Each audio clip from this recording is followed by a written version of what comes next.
अभी हाल ही में मैंने क्रिसमस से 2 दिन पहले 3 केक बनाए थे छोटे छोटे बच्चों के साथ सेलिब्रेट करने के लिए। उनके लिए कॉफी भी बनाई थी और कुछ चीजें बाहर से भी मंगाई थी। आज पूरा वीडियो देखेंगे, बिना स्किप करके देखिए, क्योंकि तीनों कोई अलग अलग गैस पर बनाया था और अलग अलग बर्तनों में भी बनाया था, लेकिन सबका रिजल्ट सेम था। तो चलिए वीडियो को शुरू करते हैं। ये मोल्ड देखिए, ये मोल्ड मेरे पास बहुत पुराना है, सालों पुराना है। इसे हैंडवो मेकर कहते हैं। मैंने लोकल मार्केट से खरीदा था। इससे मैं कई बार केक भी बनाती हूँ। इस तरीके से 40-45 मिनट में ये केक बन जाता है। और इसके नीचे देखिए एक छोटा सा बर्तन होता है, इसमें मैंने नमक डाल दिया है। आप इसके बदले बालू, रेत, सैंड, जो भी आप उसको कहते हो, वो भी डालकर इसे प्रीहीट करते हैं। और ये बर्तन जब छोटा सा गर्म हो जाता है, तब तक हमारा केक तैयार हो जाता है। इसमें बर्तन में डालकर हम इसे गैस पर डायरेक्ट रख देते हैं। और ये देखिए उसका ढक्कन भी है, इसमें होल्स भी हैं, लेकिन केक के ऊपर कोई फर्क नहीं पड़ता। बहुत ही परफेक्ट केक बन जाता है। मैं कईयों बार इस केक को बना चुकी हूँ, आपके साथ इस हैंडवो मेकर में केक शेयर भी किया है। तो इस तरीके से मैं केक बनाती हूँ। तो आप डरते हो ना कई बार कैसे बनाएं, किस में बनाएं, तो ऐसा बिल्कुल डरने की जरूरत नहीं। चलिए दूसरा केक मैं बताती हूँ। ये मोल्ड जबकि मैं कई बार आपके साथ शेयर कर चुकी हूँ, इसकी भी रेसिपी वही है। एक बर्तन के अंदर मैंने इस केक मोल्ड को रखा है और यहाँ देखिए 30-35 मिनट के बाद मैं इसे चेक करूंगी। इसे भी निकाल कर आपके सामने शेयर करूंगी।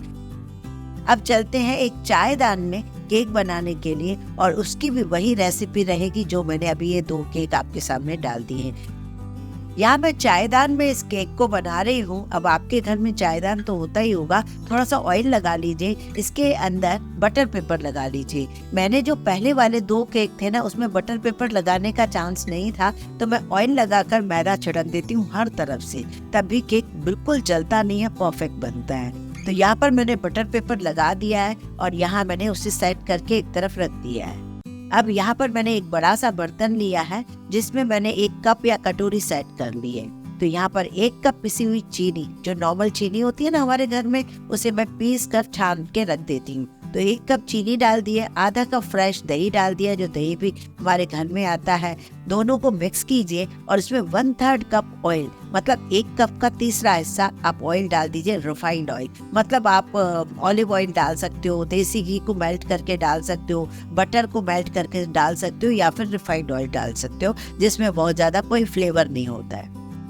तो 1.5 कप मैंने मैदा लिया है और इसमें धीरे धीरे करके पूरे मैदे को मैं डाल के दिखा रही हूँ। जब इसकी कंसिस्टेंसी इस तरीके से गाढ़ी हो गई है, अब मैंने यहाँ पर इस बैटर में 1 कप दूध डालना है। ये सारी चीजें जो भी मैं यूज करती हूँ ना, मैं फ्रिज से डायरेक्ट निकाल के यूज नहीं करती। ऐसा नहीं करती हूँ कि ठंडा दूध निकाला और डाला। सारी चीजें मेरे पास रूम टेम्परेचर पर पहले से ही निकली हुई पड़ी रहती हैं। तो इस बात का भी आप ध्यान दिया कीजिए।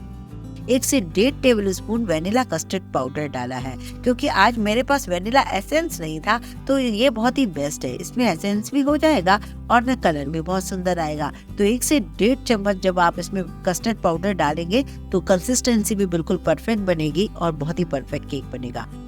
1 कप दूध लिया है और धीरे धीरे दूध को मिक्स कर रही हूँ। अब सारी चीजें तो डाल दी, अब बारी आती है कि केक फूलेगा कैसे। उसके लिए चाहिए हमें बेकिंग पाउडर। इस केक में मैंने 1.5 कप मैदा डाला है, तो 1.5 टीस्पून बेकिंग पाउडर डालेंगे। यहाँ पर मैंने बेकिंग पाउडर को थोड़ा ओवरफिल्ड किया है, मतलब थोड़ा सा ज्यादा भरा है, ठीक है। उसके बाद 1/4 टीस्पून बेकिंग सोडा डाला है। ये दोनों चीजें डालकर वो अच्छी से मिक्स कर लें। और सारी चीजों को मिक्स करने के बाद जो चेरी होती है ना, कलरफुल चेरी, उससे बच्चे खुश होते हैं देखकर, तो उन्हें केक जैसा लगता भी है कि केक में थोड़ी चेरी होनी चाहिए। तो मैंने काफी सारी चेरी ले ली है कलरफुल, उसमें 1 चम्मच मैदा डाल दिया है। मैदा इसलिए डाला जाता है कि चेरी जाके सीधा नीचे न बैठे, चेरी हर तरफ हमें मिले। तो इस तरीके से मैंने सब तरफ मिला दिया। बाकी की बची हुई चेरी मैंने ऊपर से गार्निश कर दी है। अब बारी आती है, इस बर्तन को मैंने गर्म तो किया नहीं था, तो प्री हीट में कैसे होगा, तो मैंने साइड से तवा रख दिया था गरम करने के लिए। फ्लैट तवा होता है ना आयरन का, उसको गरम करने के लिए रख दिया था। उसी के ऊपर मैं इस चायदान को रख दी। मैं हमेशा की तरह आपको बताती हूँ, आधे से 1 मिनट आप फुल गैस करिए, जो हमारा जो बर्तन है केक का उसमें हीट मिलना शुरू हो जाए, उसके बाद स्लो गैस कर दीजिए। कम से कम 30-35 मिनट में, ये 40 मिनट ज्यादा से ज्यादा लगेंगे, आपका केक बन जाएगा, बिल्कुल तैयार हो जाएगा। ये भी केक बन जाएगा तो मैं ये भी आपको बोल से निकाल करके आपको दिखा दूंगी। तीनों केक आपको मैंने दिखा दिए हैं, एक के 1, 2, 3 तीनों केक तैयार हो गए और सुपर सॉफ्ट बने हैं। मैं सारे कट करके भी दिखाऊंगी, लेकिन इससे पहले मैं फटाफट से 50-60 कप कॉफी बना लेती हूँ।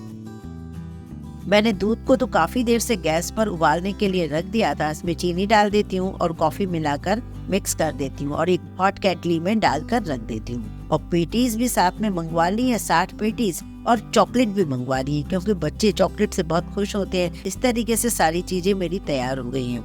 और उसके बाद अब मैं ना फटाफट से रेडी होकर आती हूँ क्योंकि मुझे जाना है बच्चों से मिलने। तब तक मेरे तीनों केक ठंडे हो जाएं, फिर आकर मैं कट करके आपको दिखाती हूँ।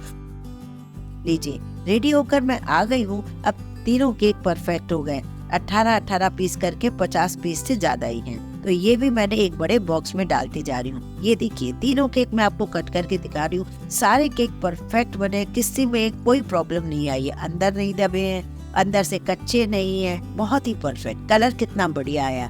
कस्टर्ड पाउडर जब हम डालते हैं ना तो बिल्कुल ये हल्का सा जो येलो कलर आ जाता है ना, जिसकी वजह से बहुत टेस्टी भी बनता है ये केक। एसेंस डालने की भी जरूरत नहीं पड़ती है क्योंकि कस्टर्ड पाउडर वैनिला वाला होता है और ये चेरी जो लगी रहती है, जिसकी वजह से बहुत सुंदर केक लगता है और सॉफ्ट भी बहुत होगा, टेस्टी भी बहुत होगा, ये मेरी गारंटी है। चलते हैं वहाँ पर बच्चों के साथ मिलने। और हाँ, बच्चों को ये सब मैं खिला करना मुझे जो सुकून मिलता है बहुत ही अमेजिंग लगता है। इन तीनों केक्स का रिजल्ट देखा आपने, कैसे फटाफट गैस पर बन गए ना, कोई टेंशन ही नहीं हुआ। और ऊपर से बढ़िया लाइट कलर के लगते हैं, नीचे तक बिल्कुल बेक हो जाते हैं और इस तरीके से मुझे बहुत अच्छे लगते हैं। तो चलिए, बच्चों ने भी खाकर बहुत ही एंजॉय किया, मुझे भी बड़ा सुकून मिला। आपको कैसा लगा कमेंट करके जरूर बताइए।